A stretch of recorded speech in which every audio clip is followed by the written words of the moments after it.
Hello everyone, ইতি Japan আরেকটি ব্লগে আপনাদের সবাইকে অনেক অনেক স্বাগতম এবং অনেক অনেক ভালোবাসা।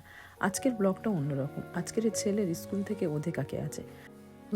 ওদেকাকে মানে হচ্ছে কি আজকের স্কুল থেকে ট্যুর আছে, ঘুরতে নিয়ে যাবে ওদেরকে।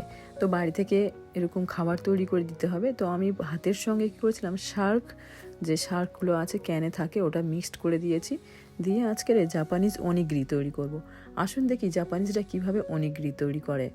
এটা হচ্ছে ত্রিকোণ অনিগিরি। তো আমার এটা ঘরে ছিল বাক্সটা অলরেডি, আমি সেই বাক্স দিয়ে আজকের তৈরি করব। আর এটা অলরেডি আমি মানে ভাতটা আর ওর সঙ্গে মাছটা মেখে আমি দিয়ে দিয়েছি।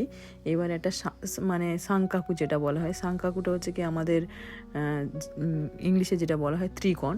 তো ত্রিকোণ কেক যেটা রাইস কেকের মতন ঠিক অনেকটা দেখতে। তো আজকে আমরা অনিগিরি তৈরি করব, রাইস অনিগিরি। আর এটা হচ্ছে জাপানের ট্র্যাডিশনাল একটা ফুড, আর প্রায় বাচ্চা থেকে বড়রা এটা খেতে খুবই ভালোবাসে। তো আমার এটা অলরেডি তৈরি করা হয়ে গিয়েছে। আর এর সঙ্গে আমি দেব নড়ি, এটাকে নড়ি পাতা বলা হয়। তো অনিগিরির সঙ্গে এই নড়ি পাতাটা দিলে খেতে খুবই মজার, খুবই একটা টেস্টি হয়।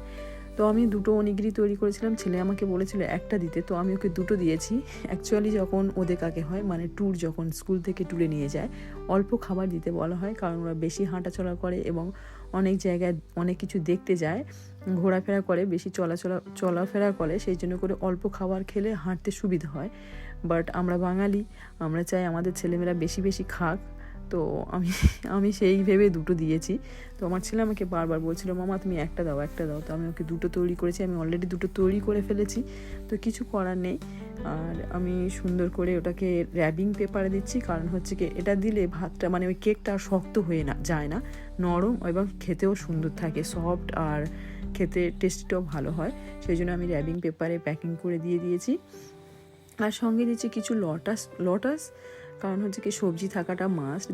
জাপানিজরা বলে যে কোনো ওভেন তো হোক, যে কোনো কিছুতে হোক, বাচ্চাদের সবসময় সবজি খাওয়ানোটা বেটার। তো আমি একটু লটাস দিয়ে দিলাম। তারপরে হচ্ছে কি ওই জাপানিজদের খাবারগুলো দিয়ে, তারপরে দুটো তিনটে গাজর সিদ্ধ করেছিলাম, সেই গাজরগুলো দিয়ে দিলাম। তারপরে জাপানিজদের কতগুলো খাবার এগুলো সব আমি নিজে রান্না করে আর রেখে দিয়েছি, ঠান্ডা হয়ে গেছে। এবং আমি প্যাকিং করে দিচ্ছি ওর। তো এত কিছু দিলাম ছেলের খেতে, খাবারের জন্য জোগাড় করে। সঙ্গে দিলাম একটা কলা, হাফ কলা, যাতে ও টিফিন করে খেতে পারে, মানে টিফিনে খেতে পারে, টিফিন নয় মানে ওই লাঞ্চের পরে খেতে পারে আর কি। তো আজ ছিল এই একটা আলাদা, একদম সম্পূর্ণ আলাদা ব্লগ। জাপানিজ খাবারগুলো কেমন হয়েছে আপনারা অবশ্যই বলবেন।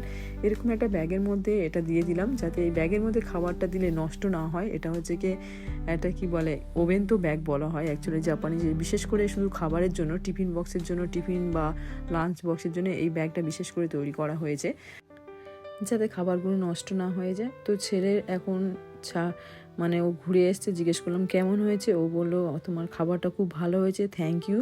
সবাই ভিডিওটা দেখার জন্য অনেক অনেক ধন্যবাদ। কেমন হলো অবশ্যই আমার জানাবেন।